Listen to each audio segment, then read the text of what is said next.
अलग अलग एक एक रचना के और प्रश्नोत्तर देखते चलेंगे। पहला पाठ है, भक्तिन किसकी रचना है? महादेवी वर्मा की। भक्तिन किस विधा की रचना है? तो विधा किस प्रकार की? तो ये संस्मरणात्मक रेखा चित्र है। महादेवी वर्मा को भारतीय ज्ञानपीठ पुरस्कार किस रचना पर मिला था? तो उनकी रचना का नाम था यामा, यामा नामक रचना पर। थोड़ा सा और विस्तार दिया है इस प्रश्न के उत्तर को कि महादेवी वर्मा को यह पुरस्कार 1982 ईस्वी में मिला और हिंदी भाषा से यह पुरस्कार प्राप्त करने वाली वे प्रथम कवयित्री थीं। यामा में कौन कौन सी रचनाएं संकलित हैं? तो नीर निशा आप कह सकते हैं, निहार, रश्मि, नीरजा, सांध्य गीत। एक एक वर्ड को लेते हुए चलते हैं। नी रे नीशा और निहार, रश्मि, नीरजा, सांध्य गीत। भक्तिन का मूल नाम क्या था? लक्ष्मी या लक्ष्मी। भक्तिन का नामकरण भक्तिन किस आधार पर हुआ होगा? तो भक्तिन की वेशभूषा, उसका मुंडन, गले की माला और मूल नाम से संबोधित न किए जाने के आग्रह के कारण ईमानदारी से नौकरी मांगने के लिए वो आई। भक्तिन तो पहली बार उसने बता दिया महादेव वर्मा को कि मेरा नाम लक्ष्मी है, लेकिन ये आग्रह भी था साथ में कि आप मुझे इस नाम से संबोधित न करें, क्योंकि महादेवी लक्ष्मी नाम का जो शाब्दिक अर्थ है वो कुछ अलग होता है और उसकी स्थिति कुछ भिन्न थी। भक्तिन अपना मूल नाम क्यों नहीं बताती थी? उसे इस बात का डर था या उसे लगता था कि उसका व्यक्तित्व और जीवन लक्ष्मी नाम के साथ न्याय नहीं कर पा रहा, क्यों वह लक्ष्मी नाम की विराटता को संभाल नहीं पा रही है, इसलिए उसने अपना मूल नाम नहीं बताया। सेवक धर्म में भक्तिन की तुलना किससे की गई है? तो हनुमान से। जैसे राम की सेवा हनुमान करते हैं, उसी प्रकार से महादेव वर्मा की सेवा भक्तिन करती है। भक्तिन की कितनी बेटियां थी? 3। भक्तिन रेखा चित्र से भक्तिन के चरित्र की किन किन विशेषताओं का पता चलता है? तो इस पाठ के आधार पर हम कह सकते हैं कि वह मेहनती थी, स्वाभिमानी थी, पतिव्रता थी, सेवाभावी थी और पारखी नजर वाली थी। भक्तिन ने गांव क्यों छोड़ा? क्योंकि लगान जमा न करवा पाने के कारण जमींदार ने भक्तिन को सजा के तौर पर दिन भर धूप में खड़ा रखा था। इससे उसका स्वाभिमान आहत हुआ और उसने गांव छोड़ दिया। पति की मृत्यु के समय भक्तिन के पति वह उसकी उम्र क्या थी? तो जब उसके पति की मृत्यु होती है तब वह है 39 वर्ष का अनुमानित और भक्तिन 36 वर्ष की थी। भक्तिन सप्ताह के किस दिन सिर का मुंडन करवाती थी? प्रत्येक गुरुवार या बृहस्पतिवार को। भक्त विवाह के समय भक्तिन की उम्र 5 साल। कि जैसे मेरे नाम की विशालता मेरे लिए दुर्वह है, मतलब वहन करने में मैं सक्षम नहीं हूं, लेखिका ने ऐसा क्यों कहा होगा? महादेवी वर्मा को लगता था कि महादेवी नाम का शाब्दिक अर्थ और उसका व्यक्तित्व मेल नहीं खाता। वे स्वयं को बहुत छोटी समझती थी, जबकि नाम का अर्थ था सबसे बड़ी देवी। इसी विरोधाभास के कारण उन्हें लगता था कि उसके नाम की विशालता उसके लिए दुर्वह है। कोयले से खींची रेखा मेरे लिए दुर्लंघ्य हो गई, मतलब लांघना उसे कठिन हो गया। अब ये आप इस बात पे जाओ कि कोयले से रेखा कहाँ खींची? रसोई घर में। किसने? भक्ति ने। क्यों? क्योंकि वह छूत पाक को मानती थी। पाक छूत को मानने के कारण से वो चाहती थी कि रसोई घर में जो खाना बनाता सिर्फ वही आए, उसके अलावा कोई नहीं आए। तो उसने महादेवी वर्मा के रसोई में प्रवेश करने पर भी रोक लगाती थी। देखें कि भक्तिन छूत पाक में विश्वास रखने वाली महिला थी। जब उसने कोयले से रेखा खींचकर एक सीमा रेखा बना दी तो महादेवी वर्मा ने उसके नियमों और उसकी आस्था की रक्षा करने के लिए या उसको आस्था को बचाए रखने के लिए कोयले की रेखा को पार करना उचित नहीं समझा और उसके बाद वे कभी रसोई घरे नहीं गई। नरोवा कुंजरोवा से लेखिका का क्या आशय है? देखिएगा, इस उक्ति का प्रयोग अश्वत्थामा हतो नरोवा कुंजरोवा नाम से युधिष्ठिर ने महाभारत के युद्ध में किया था कि द्रोणाचार्य सिर्फ एक ही चीज से मर सकते हैं कि उन्हें अश्वत्थामा के मरने की खबर दी जाए। और अश्वत्थामा नाम का एक हाथी मारा गया और रथ द्रोणाचार्य के पास नजदीक से गुजारते हुए जोर से कहा युधिष्ठिर ने कि अश्वत्थामा हतो, और बहुत धीरे से कहा नरोवा कुंजरोवा, कि अश्वत्थामा मारा गया, नर है या हाथी पता नहीं। अर्थात इस बात से द्रोणाचार्य के साथ एक कपट किया गया था। तो वही कपट वाला उदाहरण पेश करते हुए महादेव वर्मा कहती है कि लक्ष्मी या भक्तिन है वो सत्यवादी हरिश्चंद्र भले ही न हो, लेकिन वह किसी को अपने कथन के माध्यम से जानबूझकर धोखा नहीं देना चाहते थे कि नरो व कुंजरो वाक्ति का आशय मनुष्य है या हाथी। इस कथन का प्रयोग महाभारत काल में युधिष्ठिर द्वारा द्रोणाचार्य को धोखा देने के लिए किया गया था। महादेवी वर्मा का भक्तिन के विषय में मानना है कि भक्तिन इस प्रकार किसी को जानबूझकर धोखा देने में यकीन नहीं करते थे। पाठ में आए अलगोजा शब्द का अर्थ है बंटवारा। भक्तिन अपना असली नाम क्यों छुपाती थी? क्योंकि उसका असली नाम था लक्ष्मी, जिसे धन और वैभव की देवी माना जाता है। जबकि भक्तिन का जीवन तो निर्धनता में, गरीबी में बीत रहा था, उसे नौकरी करनी पड़ रही थी। तब उसे लगा कि लक्ष्मी नाम की महिला द्वारा किसी की नौकरी किए जाने से उसकी स्थिति का मेल नहीं बैठता। इसी कारण वह अपना असली नाम नहीं बताते थे। दोस्तों, आपके लिए सारे प्रश्न लिख लिख के लाए हैं बड़ी तैयारी के साथ हमारी तरफ से, और यदि आपको पसंद आता है तो आप इसे सब्सक्राइब भी कीजिएगा। भारतीय समाज में विधवा स्त्री को किन किन समस्याओं का सामना करना पड़ता है, भक्तिन नामक पाठ के आलोक में बताइए। तो भक्तिन संस्मरण में महादेवी वर्मा द्वारा भारतीय समाज का चित्रण भी किया गया है। एक विधवा स्त्री को जिन समस्याओं का सामना करना पड़ता है उनका वर्णन भक्तिन के जीवन चरित्र से किया गया है। लेखिका के अनुसार भारतीय सामाजिक व्यवस्था में विधवा एक असहाय प्राणी है। गांव घर के लोग बात बात में उसका अपमान करते हैं। सभी उसका शारीरिक, मानसिक व आर्थिक शोषण करने को तैयार रहते हैं। उसे सताने में स्त्रियां पुरुषों से भी आगे रहती हैं। घर परिवार के लोग उसके खेत खलिहान व संपत्ति को हड़प लेना चाहते हैं।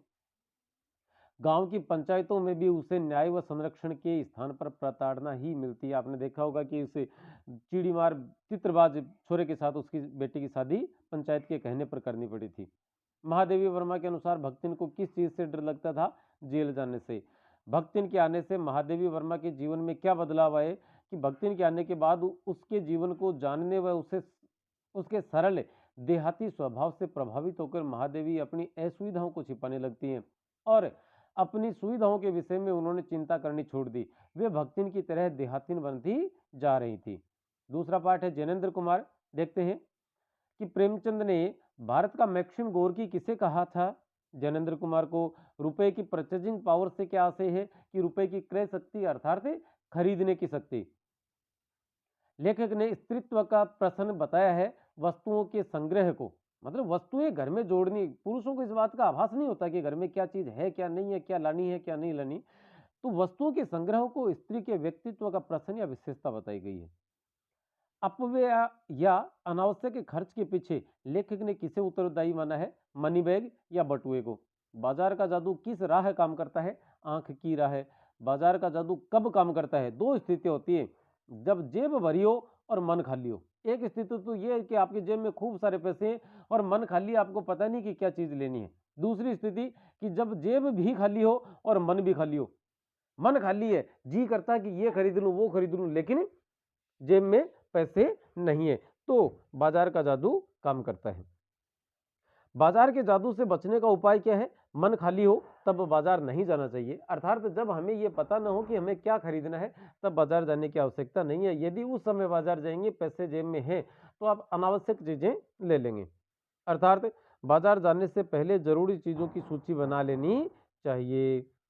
बाजार की असली कृतार्थता किसमें? हाँ, बाजार सार्थक कब माना जाता है? कि आवश्यकता के समय काम आना ही बाजार का सबसे बड़ा उद्देश्य है। चूरण वाले भगत जी में कौन सा बल था जिसके कारण भरा बाजार भी उन्हें आकर्षित नहीं कर पाता था? तो लेखक ने उस बल को आत्मिक बल, नैतिक बल या धार्मिक बल का नाम दिया है। बाजार का जादू चढ़ने और उतरने पर मनुष्य पर क्या असर पड़ता है?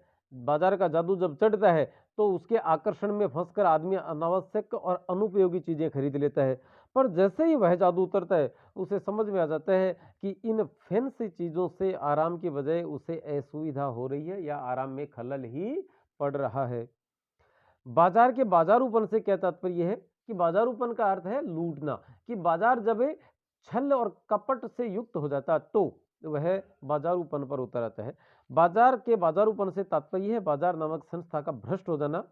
हकीकत में बाजार का लक्ष्य होता है आवश्यकता की चीजों की पूर्ति करना, लेकिन गैर जरूरी चीजों को खरीदने से बाजार के स्वरूप में जो बदलाव आता है वही बाजारूपन कहलाता है। कि गैर ज़रूरी, जिनकी हमें ज़रूरत नहीं है, उन चीज़ों को खरीदने से बाज़ार के स्वरूप में बदलाव आता है। अर्थात हो सकता है आप बाज़ार में एक ही चीज़ उपलब्ध थी, आपने खरीद ली जबकि आपको ज़रूरत नहीं थी। एक ऐसा ज़रूरतमंद व्यक्ति आ गया जिसे उसकी बहुत ज़्यादा ज़रूरत है, तब बाज़ार में वो चीज़ नहीं मिलेगी, या बहुत कम बची है तो दुकानदार उसकी कमी बता देगा, भई मेरे पास नहीं है, मैं तो कहीं से व्यवस्था करके दे सकता हूँ। फिर वो 400 रुपए की चीज़ के 1300 रुपए माँग लेते हैं। आपको बहुत ज़रूरी है उन चीज़ों की, तो आप उसे 1300 रुपए में खरीदते हैं। तो यहाँ बाज़ार छल, कपट, ठगी, शोषण पर उतर आया है और यही बाज़ारूपन है। खरीदार का संयमित व्यवहार समाज में शांति स्थापना में कैसे मददगार होता है? खरीदार कोई भी, आप, मैं, जो भी खरीदने वाला है, खरीदार का संयमित व्यवहार समाज में शांति स्थापित करने में कारगर भूमिका निभा सकता है। ऐसा व्यवहार करने से समाज में अनावश्यक स्पर्धा नहीं बढ़ेगी। व्यापारियों द्वारा वस्तु का बनावटी अभाव दिखाकर मूल्यवर्धी नहीं की जाएगी कि चीजें कम हो गई, ब्लैक में बेचते हैं वैसे। जरूरतमंद लोगों को चीजों की उपलब्धता बढ़ेगी। इससे कालाबाजारी, ठगी, शोषण व महंगाई पर अंकुश लगेगा। फलस्वरूप समाज में शांति स्थापित हो जाएगी। लेखक के मित्र ने बाजार को क्या कहा था कि पता नहीं बाजार है कि शैतान का जाल है, तो उन्होंने क्या कहा था? शैतान का जाल। बाजार का शास्त्र किसे कहा है? अर्थशास्त्र को। अर्थशास्त्र को औंधा मतलब उल्टा, मायावी, जादूगर, जादू करने वाला, वह अनीति शास्त्र क्यों कहा है? तो अर्थशास्त्र से अभिप्राय है पूंजीवादी अर्थव्यवस्था, जो व्यापारी को फलने फूलने का अवसर देती है तथा ग्राहक की जेब खाली करने के लिए नई तिकड़म रचती है। इससे ग्राहक के साथ छल व कपटपूर्ण तथा शोषणपूर्ण व्यवहार होता है। नियंत्रण मुक्त होने से बाजार की सार्थकता कम हो जाती है, बाजार पर किसी का कंट्रोल नहीं रहता। इसी प्रवृत्ति का समर्थन करने वाले अर्थशास्त्र को ओंधा, मायावी व अनीति शास्त्र कहा गया है। तीसरा पाठ है काले मेघा पानी दे और रचनाकार है धर्मवीर भारती। गुनाहों का देवता, बहुत अच्छा उपन्यास है, पढ़ना चाहिए आपको। सूरज का सातवां घोड़ा, 11 सपनों का देश, सभी एक से बढ़कर एक है, लेकिन गुनाहों का देवता तो हर हाल में पढ़ना चाहिए। आपकी बोर्ड परीक्षा के तत्काल बाद आप पढ़ेंगे, इसे उम्मीद करता हूँ। नामक उपन्यासों के रचयिता कौन है? तो धर्मवीर भारती। काले मेघा पानी दे किस विधा की रचना है? संस्मरण विधा की। पानी मांगने वाली टोली को उसके समर्थक जो अच्छा मानते थे वो क्या कहते थे? इंद्रसेना। और जो बुरा मानते थे वो क्या कहते थे? वो उसे मेंढक मंडली। कि पानी मांगने वाली टोली द्वारा पानी का अपव्यय मानने वाले लोग उन्हें किस नाम से पुकारते थे? मेंढक मंडली के। इंद्रसेना या मेंढक मंडली में किस उम्र के बच्चे होते थे? 10 से लेकर 18 वर्ष तक के। लेखक कुमार सुधार सभा में किस पद पर थे? उपमंत्री के पद पर। जीजी के प्यार ने लेखक के सामने क्या मुश्किल पैदा कर दी? लेखक प्रगतिशील विचारों में विश्वास रखता था। वह इंद्रसेना या धर्म के नाम पर पर्व व त्योहारों पर किए जाने वाले कार्यों को पाखंड व अंधविश्वास मानता था तथा उनका पुरजोर मतलब जितना जोर उसमें था उससे वह उसका विरोध करता था।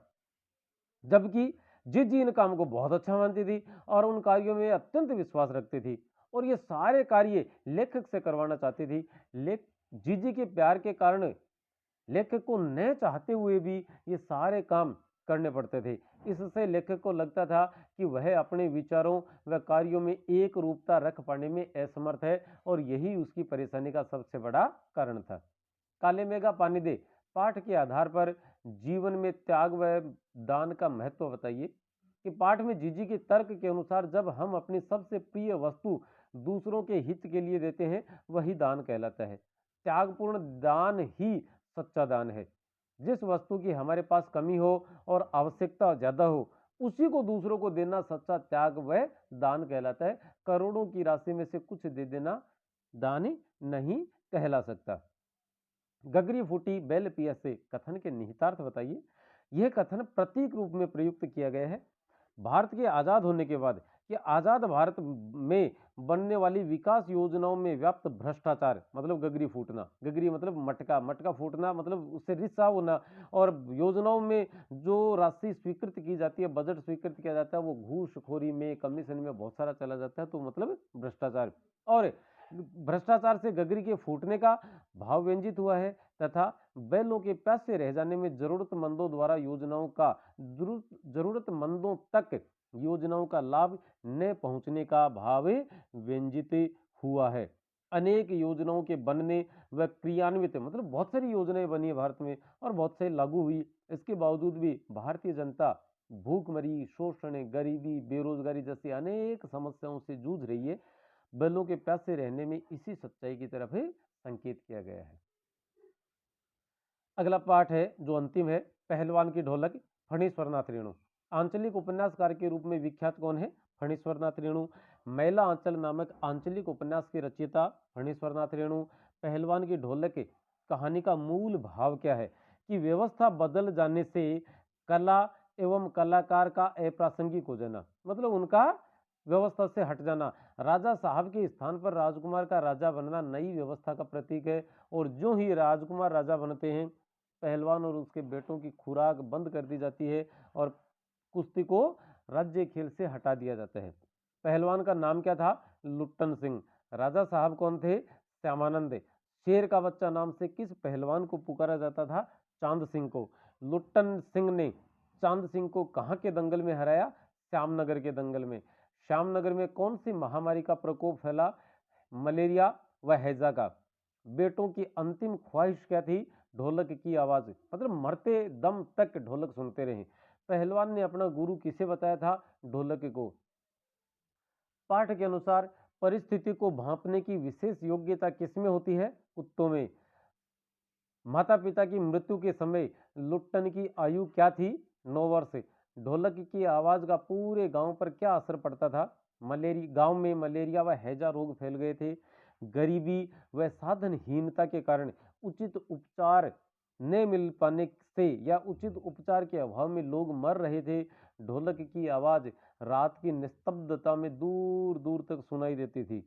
इससे लोगों का डर कम होता था, वे निर्भीक होते थे, मतलब निडर। जिजीविषा उनकी बढ़ जाती थी। ढोलक की आवाज लोगों के मन में साहस व उत्साह तथा जीने की भावना का संचार करती थी, मुसीबतों का सामना करने की हिम्मत देती थी। और लोगों के कराहने की आवाज दूसरे लोगों को सुनाई नहीं देती थी। ढोलक बज रहा है, ढोलक की आवाज आ रही है, तो एक ये भी थोड़ा सा रहता था कि भाई हाँ ठीक है, सब ठीक चल रहा है। पहलवान के ढोलक कहानी की भाषाई, मतलब भाषा की क्या विशेषता है इसमें? कि यह कहानी रेणु की एक आंचलिक कहानी है। इसमें भाषा के आंचलिक शब्दों का प्रयोग खूब किया गया है। इससे कहानी की रोचकता बढ़ी है। मुहावरों के प्रयोग से कहानी का कथ्य गतिमान बन गया है। और ढोलक की आवाज को शब्द मिलने से कि चट धिन घा घा घा धा, वो चटक दिन धा, इस प्रकार से जब लिखे हैं रेणु ने, तो इससे एक संगीत की उपस्थिति भी दिखाई देती है। किसमें? गद्य में। कविता में होती है एक्चुअली, लेकिन यहाँ गद्य में भी संगीत की उपस्थिति दर्शनीय है। राज दरबार का दर्शनीय जीव किसे कहा है लेखक ने? तो पहलवान लुट्टन सिंह को। तो दोस्तों आज